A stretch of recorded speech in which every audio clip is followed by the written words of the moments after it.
Hey everyone, welcome back to the channel. Today, we're diving into a fascinating question. How far would you walk for a croissant? Now I know what you're thinking. Why a croissant? Well, it's actually a metaphor for something much deeper. It's all about how we pursue our goals and what lengths we're willing to go to achieve them. Whether it's a croissant, a dream job, or a fitness goal, the effort we put in defines our success. Setting goals. When it comes to goal setting, we often underestimate what it really takes to get there. Sure, you might want the croissant, or in real life, that could be a promotion, a degree, or a personal milestone.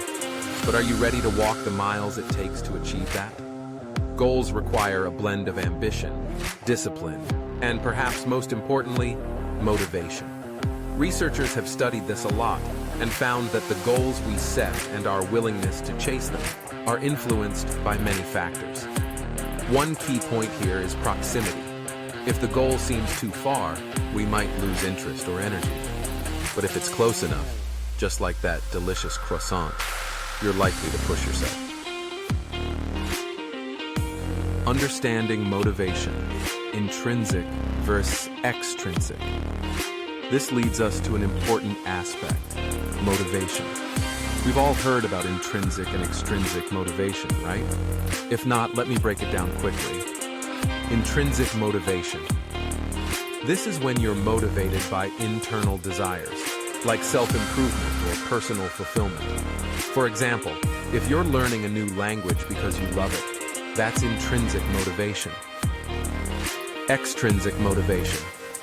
This is driven by external rewards, like money, recognition, or in our case, a croissant. When the external reward is enticing enough, we'll likely put in the effort to reach it.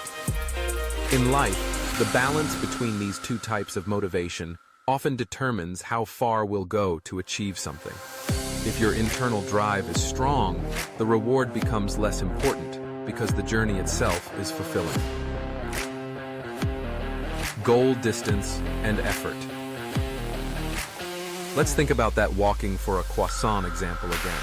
You're more likely to walk a few blocks for it, but would you walk across the city? This principle applies to goals in general.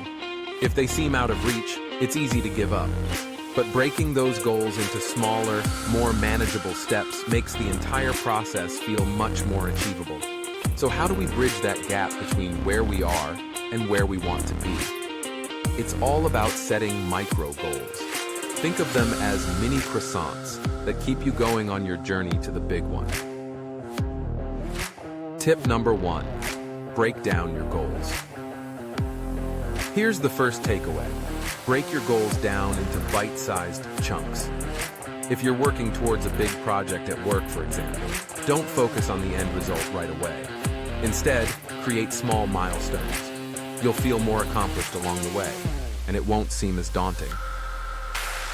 Tip number 2, focus on what you can control.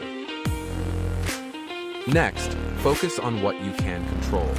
Often, we lose motivation because we focus too much on external factors that are beyond our reach. Instead, concentrate on the actions you can take every day to move closer to your goal. Tip number 3, reward yourself along the way. Finally, reward yourself along the way. Small victories are worth celebrating. Whether it's finishing a chapter in a book or hitting a new fitness milestone, those little celebrations will keep you moving forward.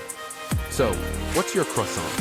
How far are you willing to walk to get it? Success isn't just about reaching the final goal. It's about the journey and the persistence to keep moving forward, one step at a time. Remember, it's not always about how fast you get there, but how consistently you take action. Thanks for watching, and if you found value in this video, don't forget to like, comment, and subscribe. See you next time.